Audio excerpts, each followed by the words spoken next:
What's up, everybody? Rabid Hedgehog here, and I'm hoping that you're having a wonderful ride wherever you are today.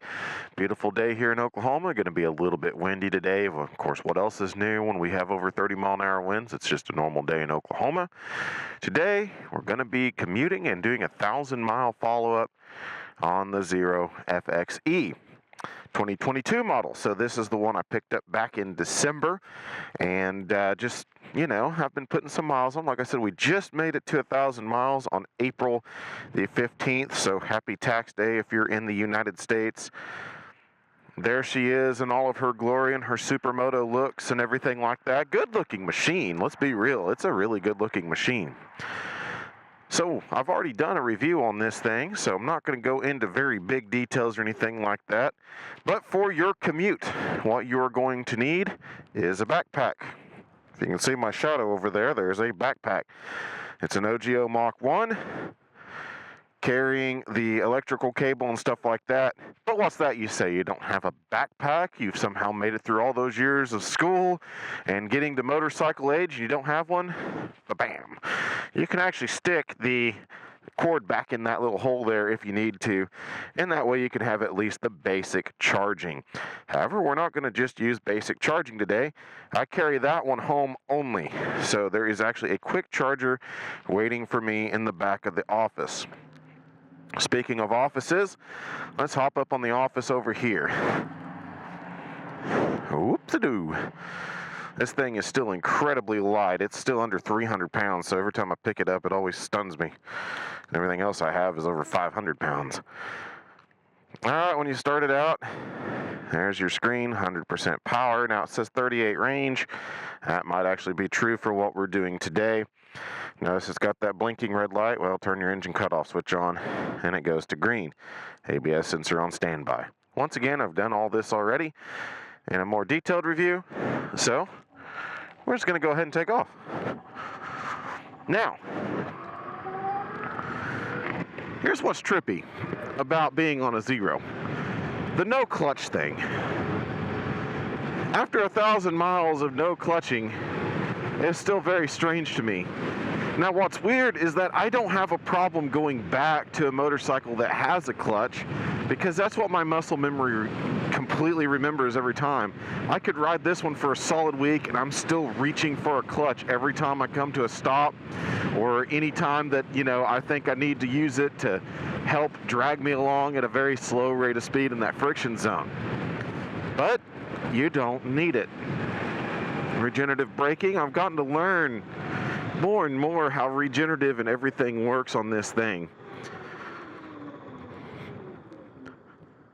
And it does help out. It does help keep the charge a little bit better, but it also gives you a little bit of a boost as well. Now, things I have observed in the first 1,000 miles in terms of quality control issues, this switch over here for your turn signals is a little chintzy. It stopped working correctly with only like 800 miles. I don't know what it is. I need to break it open and figure it out. But the right turn signal gets stuck and will not cancel. Left is fine, but right turn signal is the only one. Now, good news is it's kind of old school, which I like about that. It kind of reminds me of the old CX500 in that all I have to do is slightly slide it back to the left and it will cancel it as well. So I can at least cancel it in two different directions, but like I said, it cancels left just fine. So what we're going to do in terms of this commute is show you what happens when you're out on an open highway with this thing. As stated in my review, this thing is the perfect companion to go running around a city in, and the reason being is because it is designed for stop-and-go traffic. There's no idle, there's no nothing that's, going to cost you fuel or anything like that. It just sits there happily, barely sucking on energy to keep the light on. It's when you get out there on the open road with a little bit of wind like we have today, this thing does have its disadvantages, especially over your petrol-powered motorcycles. So we're going to discuss that as we go along.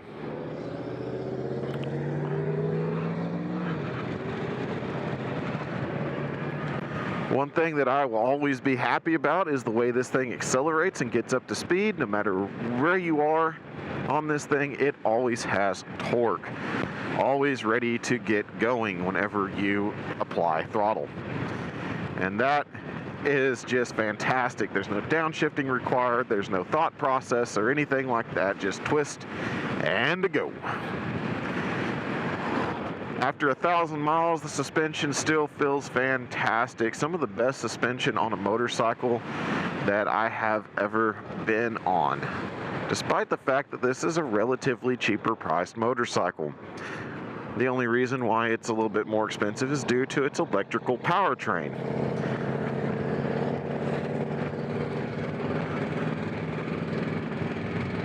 All right. So we're going to keep it in eco mode. There's good reasons to keep it in eco mode. Reason number one, you can't get a little bit too happy with the throttle. Reason number two, it locks you down. And by locking you down, it keeps you at a 70 mile an hour top speed, which that is perfect for where we are. This is an area of 70 miles an hour only. Now, every once in a while, you'll see it climb above 70 miles an hour, and that is because it will use some regenerative boost to get you above it if you need a dash. And that is another thing I like about the Regen, is that it allows for a little bit of a dash speed if you build it up. Now, today that it's a little bit warmer, the switches are working just fine, which I think if there's something in it, the grease or something, the contact grease is what's actually causing the stickiness situation, and they may have just put too much in there, because it's only when it's really, really brutally cold that the switch really gets sticky. But like right now, it is working. Now, I will note that every once in a while that I've been in the warmer temperatures like today, it has stuck again.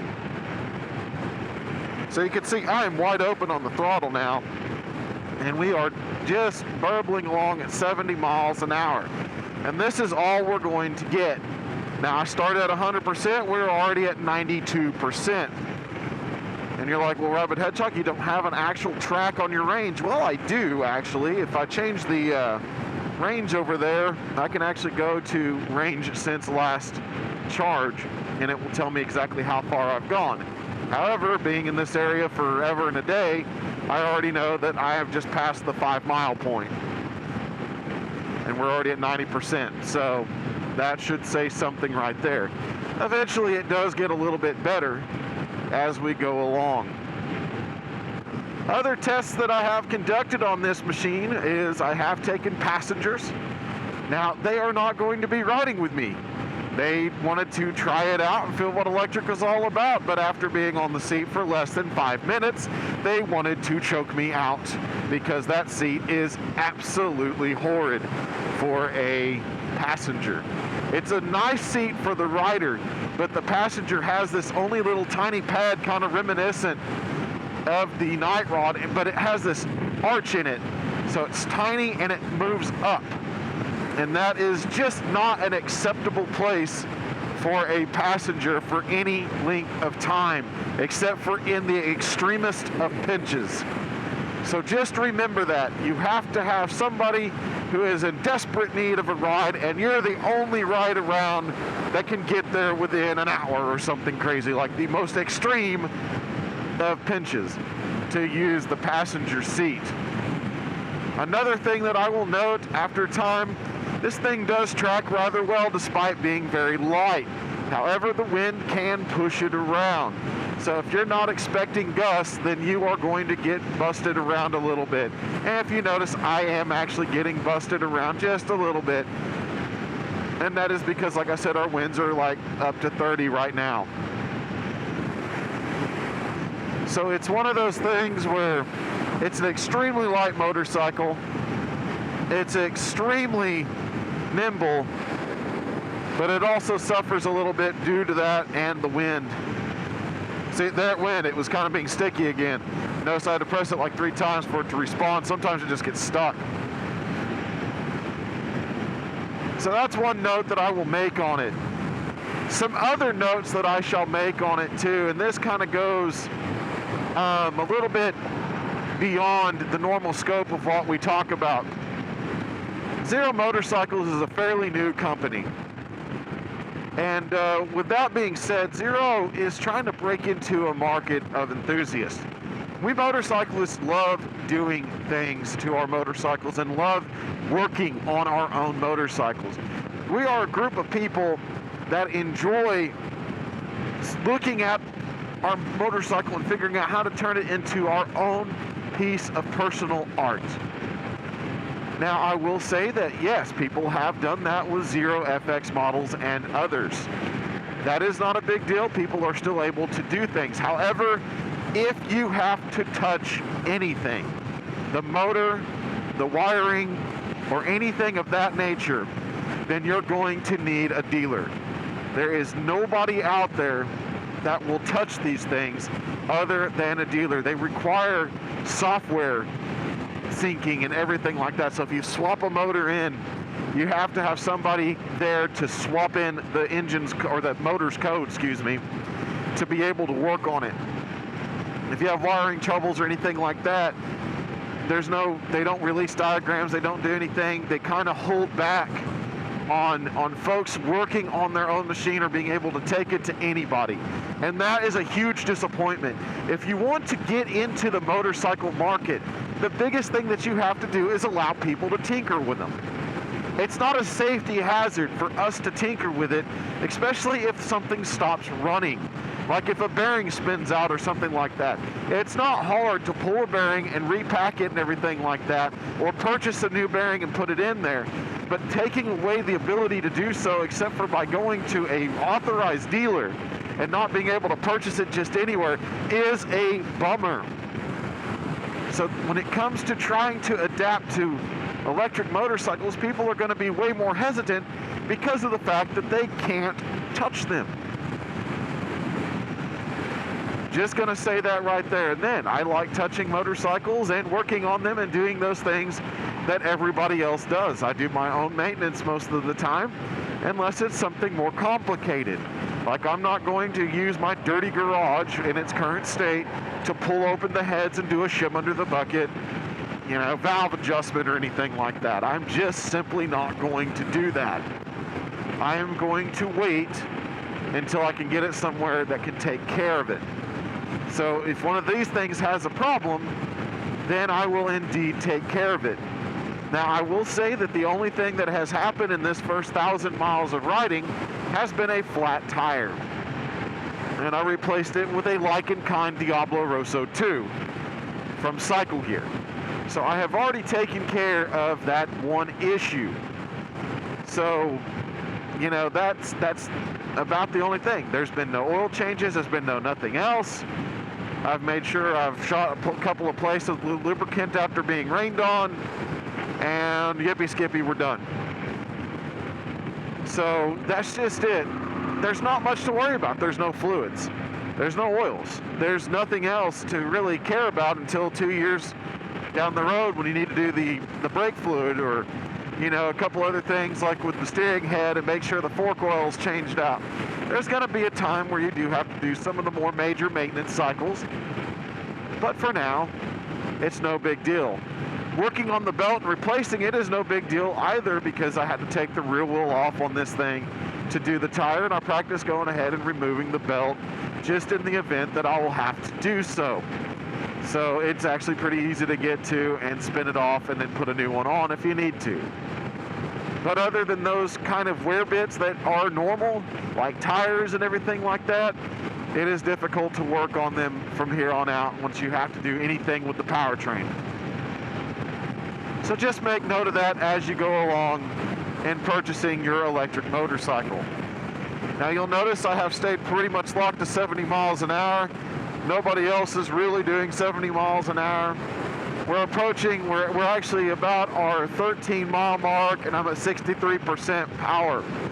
Like I said, going against the wind on a 289-pound electric motorcycle with a 209-pound person will indeed cost battery life, and that is what we're seeing.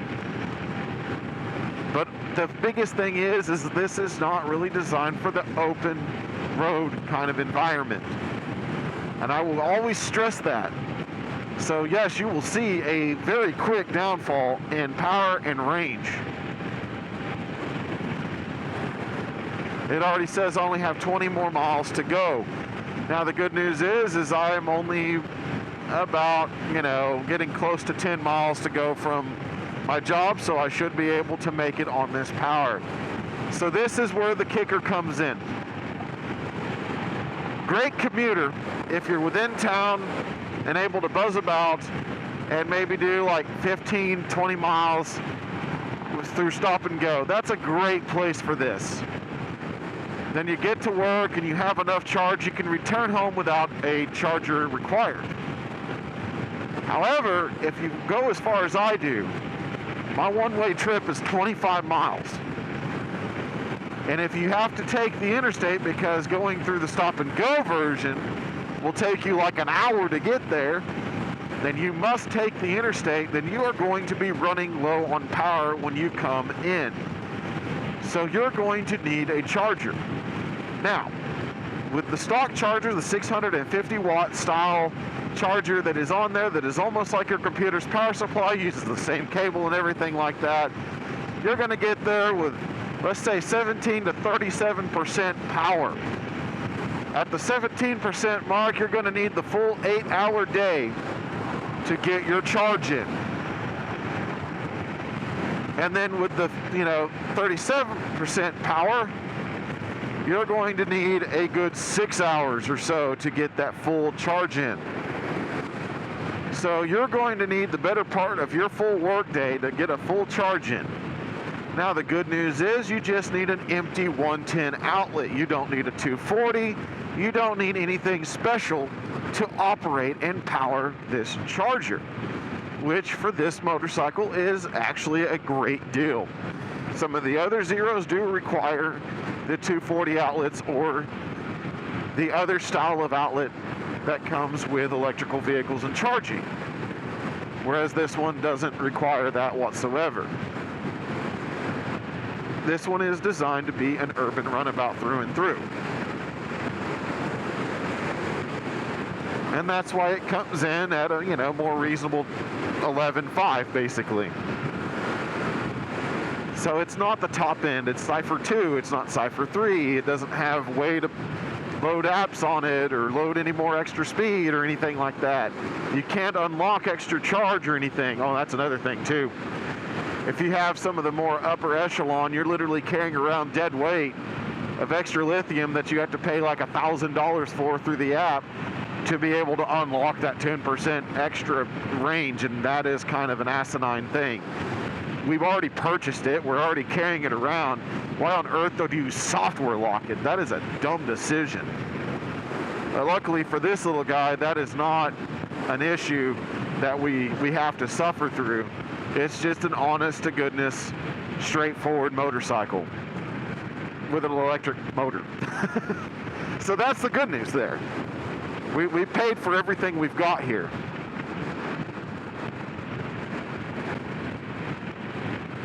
And as you can see, going through traffic, it does hold its weight just fine.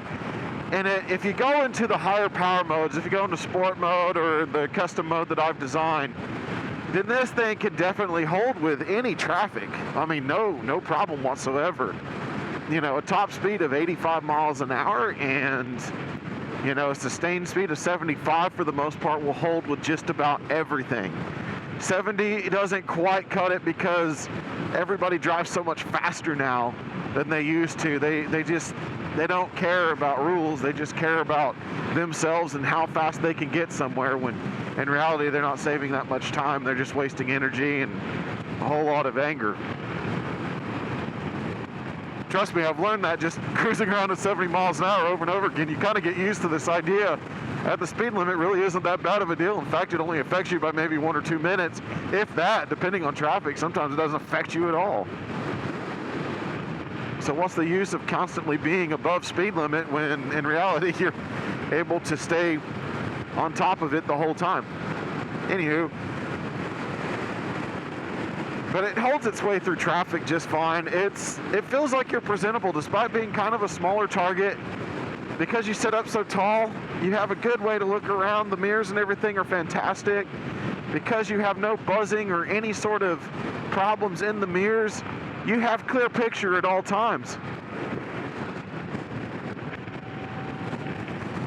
And that's a great deal. That's a fantastic thing to have, is just nice clear picture of everything that you're looking at, because no vibrations from the engine, no weirdness, just pure acceleration and pure smoothness. I think there's nothing smoother out there. Even a Goldwing's not quite this smooth. And here's the big thing I like about this. Say we're coming up here, I will tap the brake just a little bit for the light, but that regen is what will get you down to your entry speed, and then this thing will stick to a road. Whoop, grinding a peg there a little bit. Probably didn't carry over because the wind noise. Whoop, and away we go. I mean, this thing is so fantastic through the turns. I mean, it just grips for days. Like I said, I accidentally tapped the peg down there a moment. So, hey, there's Scott from Indian of Oklahoma City, everybody. He's heading to work too. He's on his Springfield today. I don't think I'm going to catch him, but he's on his way to work too. Look at that. We all work near the same area. He's on 10th Street, I'm on 6th Street, so great people if you haven't met them yet. But see, we're all the same. We like to commute on our motorcycles. We like to be out there actually experiencing the thrills and the whole thing about motorcycling every day that we can, because even a mundane commute like this is still way more exciting on a motorcycle than it ever will be in a car. Right now, the speed limit in this area is 60 miles an hour. I was going a little quick there, but you notice I'm not really keeping up with anybody. So this is perfect for this area, that 60 mile an hour. You're not sucking as much battery. I'm already down to 37%. Like I said, I kind of have an idea based on wind and temperature and everything like that. The coldest day was a 34-degree day with a 32 mile an hour wind. And I came chugging in with 17% power in the battery left. And that's the closest I've ever had to running out during a commute. But I have always made it. For the most part, almost all of these miles are commuting miles. The first 200 miles were just inner city testing and trying to figure this thing out, and how I felt about it, what I believed it could do. Because I didn't want to just take off and go to work and run out of power in the middle of this bridge or something crazy. I wanted to make sure that I knew it could make it, because it was a new technology. It was a new something to me. And after 1,000 miles of getting more and more used to it, and the idea of what it's for and everything, I have figured out that, you know, this thing can do everything that I want it to do capably. And during a time when gas is over $4 a gallon, it's a perfect thing to have running around with you. And it's something to think about, especially if you can find a used one, you know, that maybe the battery's been replaced if it's past the 5-year mark, because you do have that 5-year warranty on the battery. So if you find one that's got a new battery in it and everything and all that, you really don't have to worry about too much of the powertrain being bad or anything like that. You just have to worry more about, you know, battery life at that point, because if it survived that long, powertrain's going to make it. There's Angela from Indian of Oklahoma City. She's heading off to 10th Street actually right now. So they're going to work, and I'm lining up for my 6th Street exit here.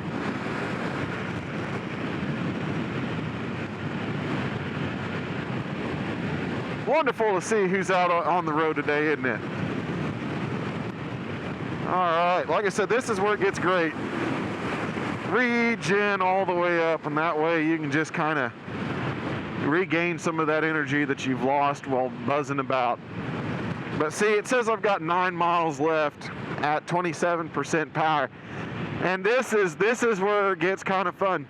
So riding between work and home constantly, if I don't have wind and I have 60+ degree days, then I will actually note a power output that allows it to get here with about 51% power. So that is the highest I've ever arrived at, was 51%. Still left and ready to go. Same with going home, 51%. Like I said, the lowest it's ever been is 17% coming in.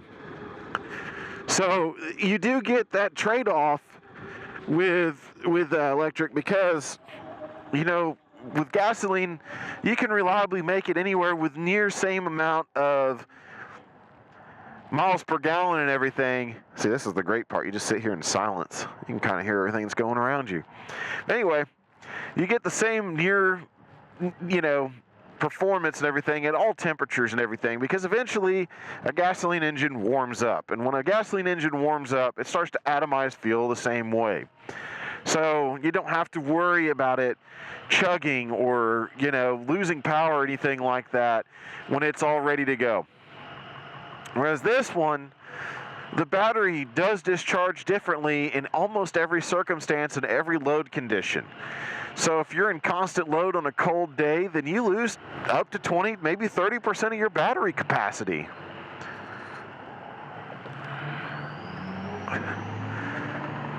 And if you lose 20 to 30% of your battery capacity, then you start to have those difficulties getting around to where you're wanting to go.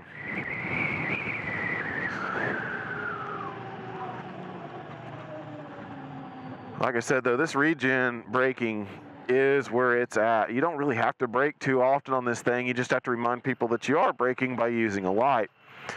But sitting in, the traffic, sitting in line and everything doesn't bother me as much, because A, there's no heat coming off of it. There's never been any heat coming off of it. The maximum motor temperature is in the 200s, and once it reaches that, it will put a warning on there, like a thermal warning, and then it will slow itself down to protect itself.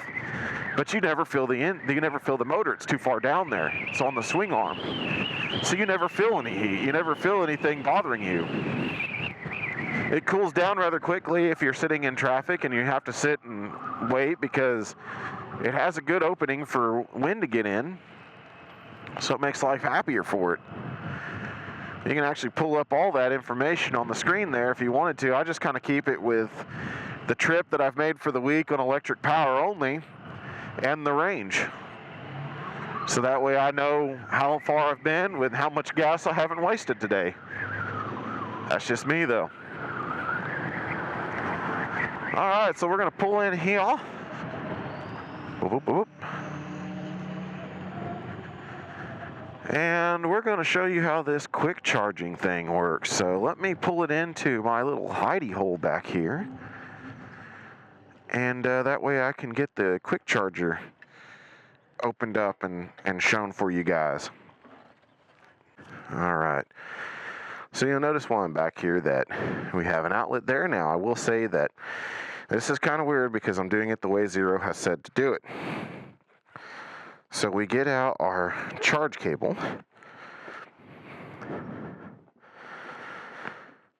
and we keep the motorcycle on for this procedure. Now, you do need 2 circuits, and luckily that is an older outlet that powered an office, so there's 2 circuits on that one. You just cross them up.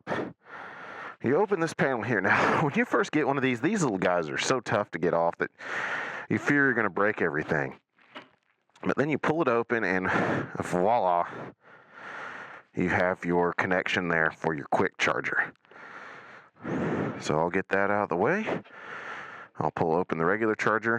Now, the thing says, keep the motorcycle on during this procedure. And I do that. So I'm trying to follow the book and show you guys what the book says. So we will plug this in. And we will come over here. And we'll choose one of our circuits here. And then we'll grab our quick charger here. Now, when you buy one of these, make sure that you have it programmed to your specific motorcycle. And the reason being is that you can get those in multiple different flavors, and they are programmable. If you order it directly from Zero, as I did, it comes pre-programmed. If you order it third party, it will not be pre-programmed, and therefore you might cause some damage. or fire or something horrible. Before I plug this in, notice it says that we had 23% power, 7 hours and 3 minutes. All right, well, plug that in. All right, now I know it says 6 hours 52 minutes for now, but that's something different. So it's gonna, there it goes, 3 hours and 15 minutes. Charge circuit complete. Once it gets down there, turn it off and let it suck electricity. Alrighty, so here we are at the end of the day. It was a long day. It was a excitement-filled day. And now we're kind of in the element that the Zero FXE belongs in. The slow stop-and-go traffic. The 30 to 35 miles an hour, 45 miles an hour maybe, stop-and-go downtown kind of deal. The nice thing is we're starting at 100% power. Temperature has climbed from the 60s to about 90 degrees. So that's the good part. And now we'll get to see what this thing does on the way back. And that's the big thing, is whenever we get warmer, the battery range increases on this thing.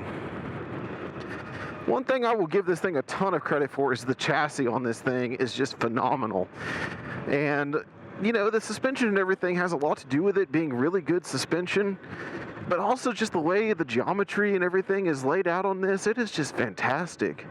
And you can balance this thing better than most anything else that you can imagine. I mean, you know, without a clutch, you know, you expect that you wouldn't be able to figure out how to finesse the throttle or anything to make it work for you and be able to balance out like you would a clutch, where you're dragging the clutch and doing the friction zone and doing all that. And in all reality, this thing can crawl along at less than walking pace better than most any other motorcycle that's out there. And it's just a very well-designed, well-balanced, well-done chassis. So I got to give them credit for that, the way they've got everything balanced and you can feel everything. And the ergonomics on it over the time, I've got the brake lever adjusted to where I want it. There's no clutch lever to worry about. Brake pedal's in a good spot for a large size, 14, 15 feet, depending on the shoe that I'm wearing that day. I just love how this thing just takes off the line, doesn't even care. Yeah, it's got such good turning, and like I said, just the balance on it. You can regen it down to speed and just stay balanced. You don't even have to put your feet down. It's quite nice. Like I said, it's the perfect little urban brawler here. There's not much anything better out there that can do what this thing does in an urban environment. Here comes another folk from Indian of Oklahoma City. That's going to be Chris, one of their salesmen. That's just funny. I'm going to see everybody today, ain't I? See, that's how close I am to Indian of Oklahoma City. I'm literally just like around the corner from them. So I get to see them fairly constantly. I just don't have an opportunity to ride because there's not much out there to ride.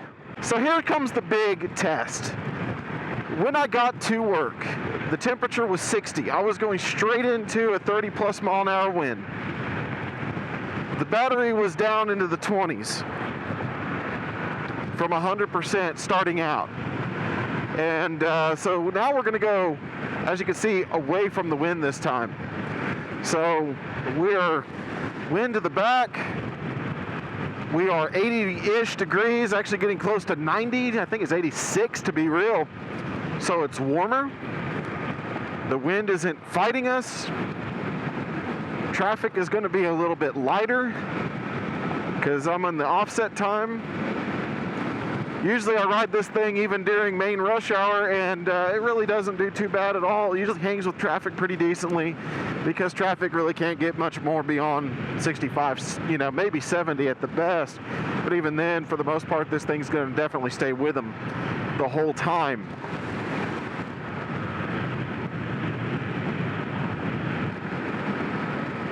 Well, just a nice, pleasant ride for the evening. Not have the wind all in your face or anything like that. Now it's all behind you.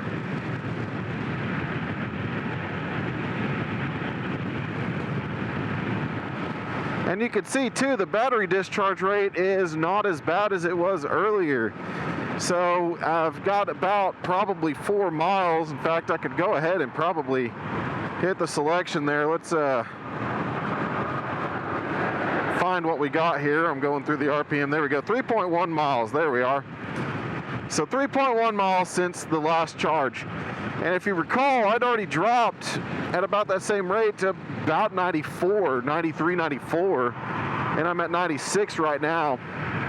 So we're gonna see how this thing does. Now you'll see I'm gonna go switching to sport mode. Now because I'm less than 60 miles an hour, I can switch on the fly. So I can get a burst speed to start getting around everybody. So I'm going to go ahead and do that, and that way I kind of get out from being stuck with a whole bunch of traffic, because I don't really want to get smashed. I'd rather get around everybody and settle back down to where I belong, but at least keep with traffic for now, and then we'll settle down. But it's real easy to switch it back into sport mode, as you'll see. As long as you're below 60 miles an hour, it switches over immediately. If you're above it, it will go into a standby mode. So I think in the review I mentioned it was 45. It's actually 60 is when that will get there, which is good news. So I'm switching back to eco, but it's going to stay in sport mode. I'm going to go ahead and get a little distance between me and Mr. Semi there that was going slow. We're going to go ahead and regen a little bit. We're going to get back to that point. We're going to go ahead and get back into eco mode. There it goes. And then we'll get back up to 70. But he's not even close. As you can see, I got some good distance between me and him. So, you know, there is some things that is weird to do, but you do it, you know, especially if you can do it in a safe manner and you have the distances to do it. But I'd rather be in an area where the traffic isn't that bad and I don't have to worry about trying to press it or anything like that. But you'll see, it didn't really cost me too much battery. I'm only at 66% right now. And we're getting up on the final leg here of this journey back to the starting point from this morning.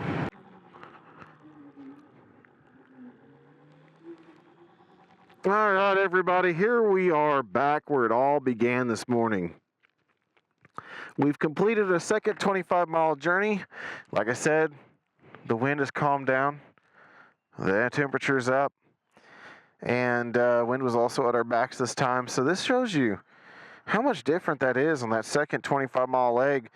27 versus 56. I mean, we almost have a full 30 more percentage power. And we got 22 miles of range now versus having, you know, minuscule range. We only had like single-digit range coming into work. So, you know, it's one of those things of just getting to know the motorcycle and what it's going to do and what it really means to adopt the electric motorcycle and use it. You do have to kind of calculate, you know, how far do I work, you know, how far do I live from work? How far do I have to go? Do we have temperatures that are going to be less than ideal? Do we have this, that, and the other? You know, there's so many things to start taking into account.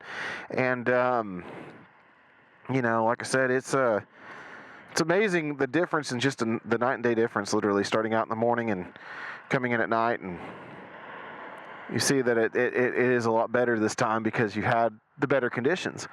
So if you have days where it's always consistently nice, you're going to get consistently better mileage than I'm going to get. If you have days that are consistently bad, then you might want to consider a petrol-powered motorcycle at this time. So it's just one of those things of, you know, how consistent is the place that you live. When it gets hotter, we'll be able to test it when it gets into the heat of summer. So right now we haven't been able to do that because we haven't got that hot yet. This is the closest day we've gotten to it, but it seems to be happy within this range. So that's good news. Like I said, we've now crossed over that 1,000 threshold pretty easily, and you know, it's not been a bad deal to have and ride and get to know it. So once again, like I said, thank you to Maxey's Motorsports for helping us get this Zero FXE. They didn't give me a discount or anything like that, folks. There's no sponsorship there. I'm not being paid by anybody. I bought the thing. This is me literally buying the thing. So that's just how it is. Sometimes you do have to do that because I'm small, nobody cares, and sometimes you just have to take a bet, and see what happens. So I did that with this, and I can't say that I've been disappointed with it. It's 270.3 miles, and been fantastic, for riding, and that's saving quite a bit of fuel money right there in just a week's time. So, I can't complain. So that's the whole thing. This has been the kind of commuting and 1,000-mile report on the Zero FXE. And I want to thank AGVSportUSA for providing us with our gear once more. Those guys are awesome. I'm wearing the Mercury gloves for my summer grade gloves, the 130 flannel and the James blue and plaid color. Love this thing. It is fading out now. I mean, these things are starting to get a couple of years old. We got them right at the beginning of the pandemic. Who would have thought all that would have happened? But the thing is, they've got tens of thousands of miles on them now, and they've been tested. They've been battle hardened, and they're holding up just fine. The great durability. They're also the Metro jeans and all that good stuff. And also want to thank Law Tigers of Oklahoma for being out there riding with us right now and having our backs whenever we call them in the event of a motorcycle accident. Check them out. Check all of our sponsors out in the description below. Also want to give a shout out to Doug Crawford, USA Synthetics, or seller of AMSOIL. I know this is kind of a anti-AMSOIL thing, but it's not, because they have brake fluid, they have fork oil, they have everything that you need to take care of your motorcycles and keep them protected and lasting a long time. So we want to thank our sponsors for keeping us riding, keeping us happy, and keeping that shiny side up, folks, and we'll catch you on the next ride.